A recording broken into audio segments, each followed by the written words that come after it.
summer, plan your vacation at home. Clear the tracks for victory by helping save vital rail space. Space needed for the movement of troops and the comfort of wounded men. WEAF, New York. The program usually scheduled over many of these stations, The Art of Living, will not be heard at this time in order that the National Broadcasting Company may bring you Bob Hope in a special program from a naval hospital in the South Pacific.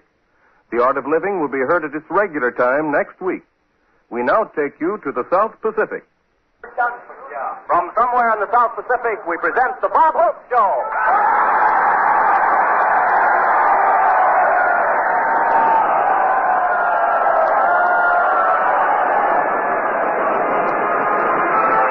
Here on this Sunday morning, before nearly 2,000 wounded veterans of the Saipan, Tinian, and Guam campaigns, the Fleet Hospital on the edge of a coconut grove somewhere in the South Pacific, is Bob Hope and his USO troop.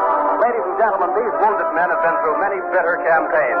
What they're going to face now is ridiculous. Here he is, Bob Hope.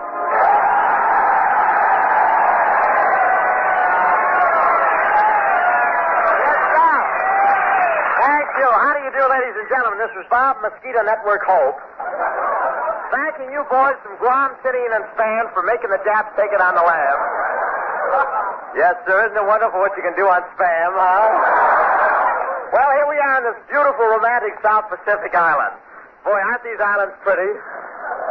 Wait till I see that Dorothy Lamour. What a lie. But I really hope you enjoy our show today. We have a nice show here with Francis Langford, Jerry Colonna, Tony Romano, Patty Thomas, and Barney Dean. I know you'll enjoy the girls. You remember girls? Yes, sir. They're doing very fine. In some of these islands we visit, these girls have been the first to land. Won't Eleanor be mad, huh?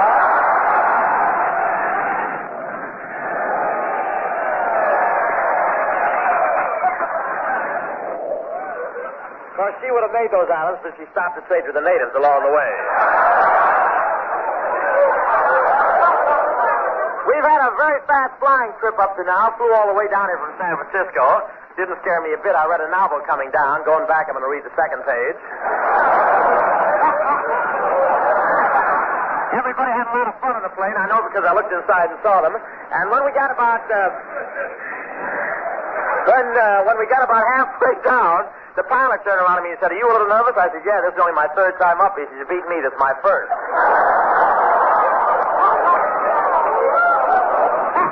I said, "It's a little rough out there. Don't you think we ought to have parachutes?" He said, "Don't be silly. The ones with parachutes jumped an hour ago." And talk about weather over that Pacific. It was so rough, the automatic pilot bailed out. I've never seen it. Finally, the crew chief tapped me on the shoulder and said, "In case of an accident, the pilot is the last one to leave the plane." I said, "Why tell me that?" He says, "I don't want to make you nervous, but there he is down there." Before I left the States, I finished another road picture with Crosby and Lamour. We're going to work on the alleys next. That Lamour. 10 weeks with Lamour, and I got money, too. So think what that cost me in vitamin pills alone. Just think. And, of course, you all know Crosby, Sinatra's father. He's doing very, very well.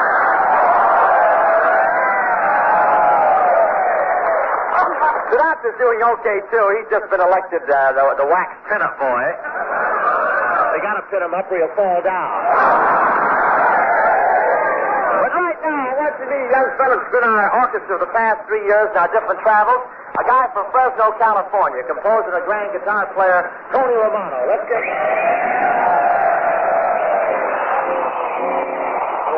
This is the Army, Mr. Jones. No private rooms or telephone. You've had your breakfast in bed before, but you can't do that here anymore. This is the G.I. Jive, man alive. You wake up with a bugle blow and reveille over your bed when you arrive. Jack, that's the G.I. Jive. You'll be loud a bag of digging at a G.I. Jive.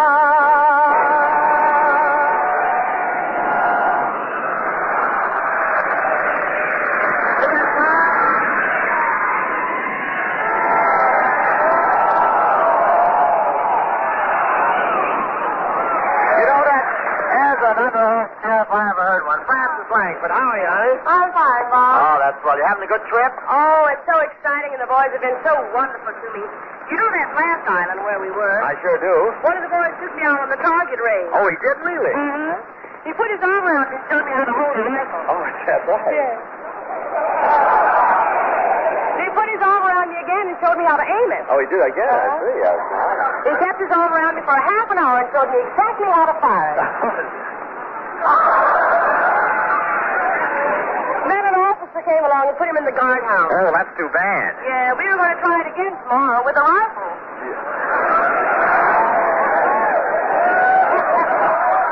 Boy, they have all kinds of rackets down here, don't they?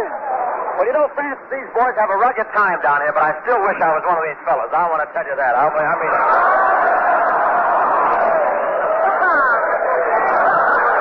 Oh, seriously, Bob, I don't think you could take it. You don't think I can take it? No, you see, you have to forget all about fear. That's for me.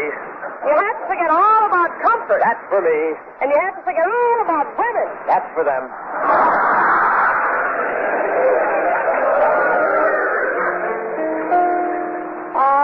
I'll be seeing you in all the old familiar places that this heart of mine embraces all day through.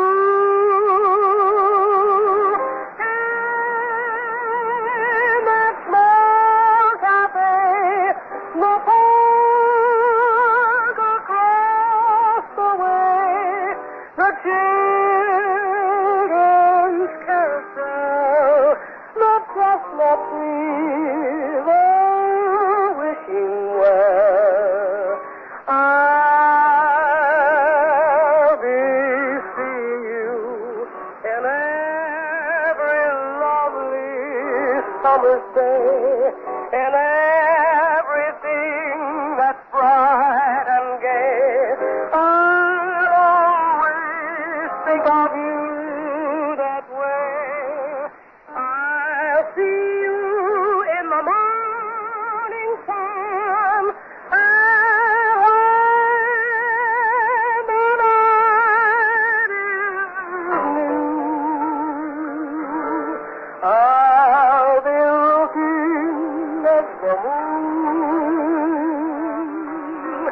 but I'll be seeing you.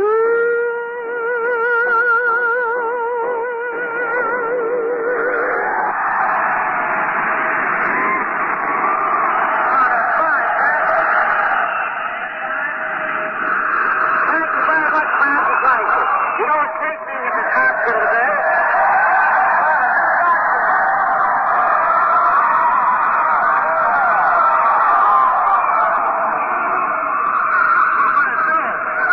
Look at here, Professor Colonna, rise to the chief, Paul. Oh, Professor Colonna. Disgusting, isn't it? Well, so you're a doctor, huh, Professor? Yes, I'm Dr. J.C. Colonna, M.D. What does M.D. mean? Well, it could mean a lot of things. Medical doctor, Mercy-Dope, my day, or miracle. Well, what does it mean in your case? Mustache, Scoop? Isn't that a beautiful mustache? What a jungle, what a jungle. Careful, careful. Huh? Snipers. No.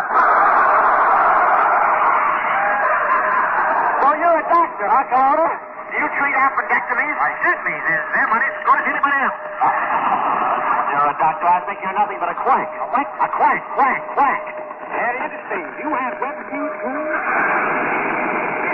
Professor, why is your brain always going up your well? Well, hold on, man. Hard time. For 2 years after I was born, I led a dog's life. For 2 years after you were born, you led a dog's life? Why was that? Old man thought I was a cocker spaniel. Well, what did your father do when he found out you were a dog? Maybe think it's pimples. It was very embarrassing having a pig. I was a spaniel, Hope. Once he even took me down and let me in the dog show. It was very embarrassing. Why was it embarrassing? I won first place.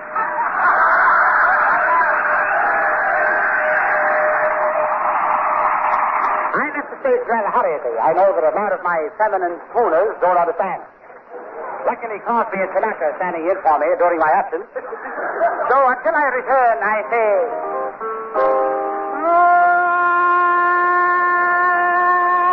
sayonara for you.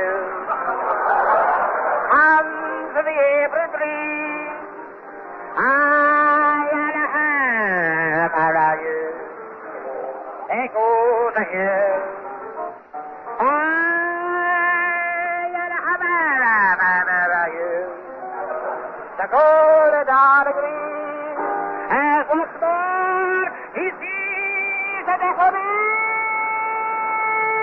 He says, "Ring again, the birds under the wing again, seem to sing again the golden melody."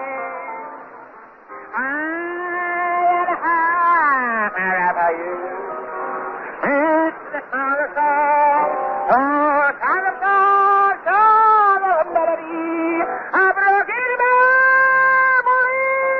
of the night, and if I ever feel the blue, I know what I'll do. I'll make the sacred nest of really my home.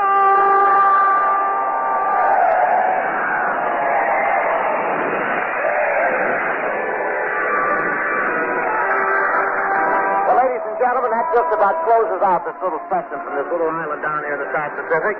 I wish all of you could have been with us for these past 5 weeks.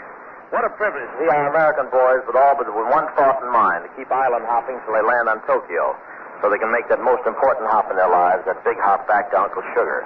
Uncle Sugar, that's what the boys call the good old USA. You would, too. You have a rare appreciation of our state after you fought the insects, the mud, the sun, and the torrential rains that are everyday stuff down here. Sure, a lot of citizens in these states have it pretty tough with rationing of meat, shoes, gasoline, and other items, but we've been deprived of these things while at home. How would you like to be deprived of these things while crouched in a foxhole, ducking that lead with your initials on it? Where a bottle of Coke or a beer is a luxury and hot water and linen is a dim memory and your bathroom just ain't. I wish you could see the doctors and the nurses and ward boys working for days as though they were hours, patching up our heroes who have made the sacrifice of blood and limb, all showing a rare courage and a spirit that is typical of our American citizenry. We've seen kids smile for the last time and other boys spending long, monotonous, pain-filled hours fighting for their lives after fighting for yours. Ladies and gentlemen, it might surprise you to know that these boys who have made the sacrifice are also buying bonds. Think it over. Good night.